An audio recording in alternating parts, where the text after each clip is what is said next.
things that you know.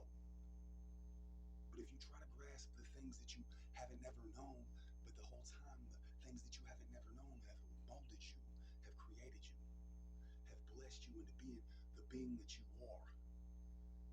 Even if the being that you are is your own downfall, because curiosity killed the cat.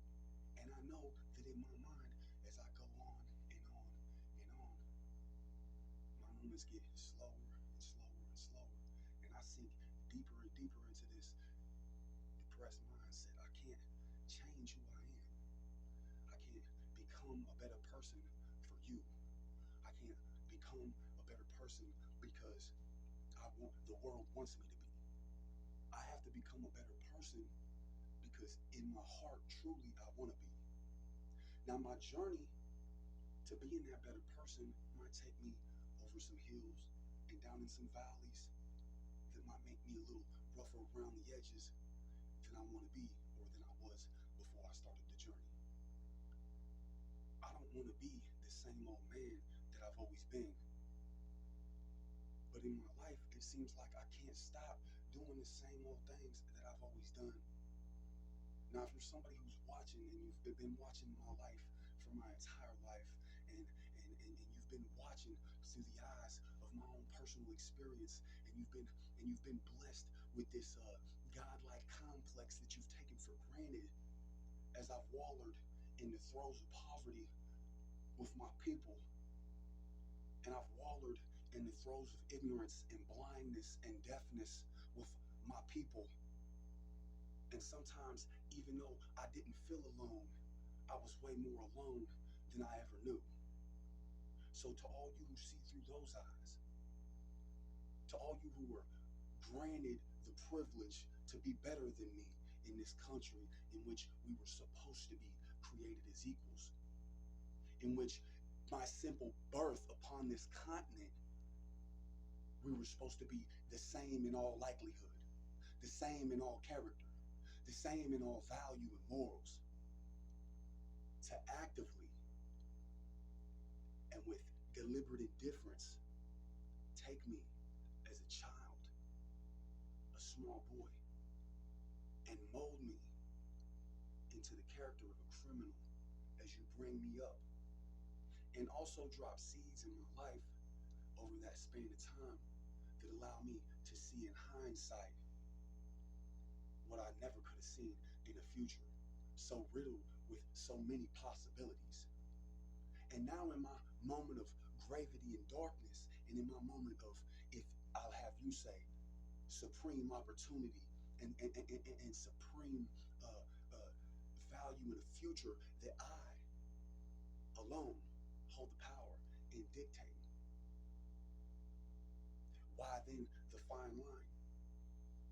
So they say he's mad, he's crazy, he's nuts, he don't understand anything about the world. And see, in my blindness and in my deafness and in my retardation, as a person who wasn't from a small child, from birth upon this continent, created equal to you and your children, I want to say that in my blindness, I see what your sight don't allow you to see. And in my deafness, I hear in what your silence can't allow you to hear. See, your silence is radio noise and frequencies on a level that I don't even want to experience, because to think of being so invaded and so manipulated and confused and created in a fraudulent image with clay that wasn't even burned in a furnace of equality don't make sense to me as an American, and the way that I was told I was supposed to be raised. But I didn't know that I was supposed to read the fine print when I was a child.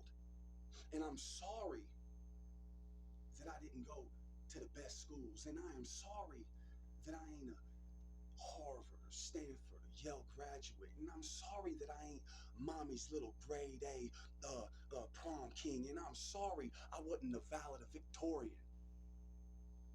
But here I am. And still, in my moments of weakness, you view through my eyes what I can't even see or begin to understand in your mind. And you tell me that I'm equal. You tell me that the opportunities and the future that's been laid out before me is something that I should look forward to and be grateful for. But the only thing I could say is in my mind, all of a sudden, for once in my life, I actually feel like I'm unselfish because I've been given in my heart the capability to see something where you, in your blindness, have made okay what I see and justify what I can see.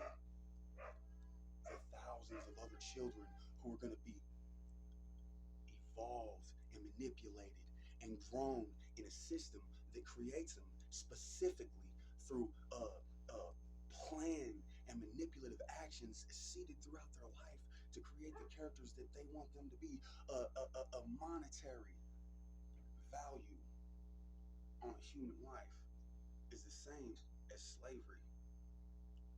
Monetary value over an extended period of time, as these masterminds of great colleges and economic wizards and wizards of sociology. I didn't even get out of the 6th grade, bro. But in my blindness, I see your crookedness. And in my blindness, I understand that no word I could speak will ever get through to a people that matter. Because in my inequality, I could see that the only people that matter are the people who overwhelmingly are opposed to me in the majority of this society. So at 30 years old, you awoke me to a life that for the duration of my life and for the past 30 years of my life, I was left blind to. Now it's in my stupidity that you want to accost me in such a privilege and such a opportunity, and you just want me to just be this strong character who makes it through without any kind of kickback. Well, what do you want? You want to trap a little star? You want to blow some fairy dust off my palm for me up into the air? You want to wish upon one as it shoots through your pretty night sky? Well, if you do, if that's what you're into while you're sipping your nice fine cup of wine, and you want to look at me in this post, and you want to say, look at such a bad guy. Why such an attitude in such a positive age? But if you've been looking through my eyes, then you know the attitude.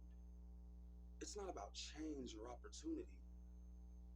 It's about trapping and keeping and holding in the same position. It's not about my advancement. It's about yours, because the only advancement you will allot me is the advancement past the gates in which you raised me behind. To you, that's my opportunity. But to me, that's just a validation of my newfound knowledge of my own slavery. Because in my mind, in my blindness and deafness, I'm famous. I'm a star. I'm international. I'm not national. I'm not regional, homie. I'm international. We're talking about the United Nations. Get the Nelson Mandela laws out. Bust them out on the books. Where's the great leaders of all the nations that compose the fine new world order that we so gratefully and humbly want to represent as American civilians? Come on, boys. Look at him being all snotty and stuff, ruining our day. Well, you want me to work for you, don't you? You just want me to get out there and mow that lawn like I'm some teenage boy that you want to show how to cut the grass real proper. Well, since I'm that teenage boy in your eyes that you want to show how to cut the grass real proper, let's take it back to when I was a little bitty boy. When you could have saved us all the hassle and just taught me and thousands of others like me here in the great state of Missouri how to be proper young children. Instead of watching through our eyes, manipulating through our environments the monsters that you wanted us to represent in society, and then you say, just be quiet. Hold it up to the fifth element and display it in a resounding moment of silence as you await your chopping block and say, you will lose, mister. But every time I come before that road gavel holding individual who I feel so grateful for every time he releases me from the county jail, you know what I think? I think how inferior I am to him. But then it strikes me, how can I be inferior to a state judge when I'm an international celebrity, a star looked upon by the greatest people on the planet, and if none else than in my own imagination, who are we really? And look at his theatrics. Such a display, such melodrama, and such a grandiose man, pompous in its highest order.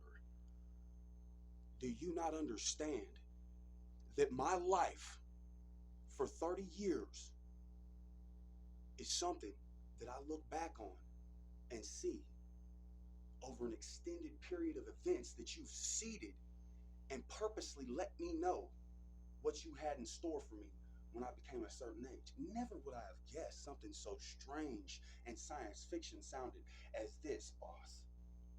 It's not on the cheek with the pinky, it's on the eye with the do. And it's like, who are you really? Because if you can't tell me who you really are, do you really know who I am?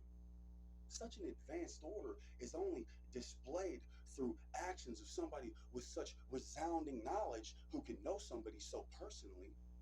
Is it every day you watch me? Every move you watched? Do you want me to vocalize it? Every action of my life that was taken by me, every action of my life that was taken against me, everything that I could see, do you want me to make it all make sense for you? Because I could probably wrap it up like a great little conspiracy theorist, but I'm not talking to those people out there who's going to think I'm a nutcase. I'm talking to you high-minded scholars out there who's still staring through my pretty brown eyes. And I'm telling you what you don't like to hear. Because for my whole life, you've been leading me down a path that you knew wasn't going to get me nowhere. So until you're ready to give me a big old fancy house with a big old fat bank account for nothing but free, then and only then will I accept that. Then and only then will I accept that. I'm going to keep talking shit. I'm going to keep talking trash because I'm nothing more than a lie in your society of equality. I'm nothing more than a lie, sir. And whoever you are, ma'am, I don't know no names. I just know that if you love me, then make me rich, because money will save my people, not your fancy opportunities.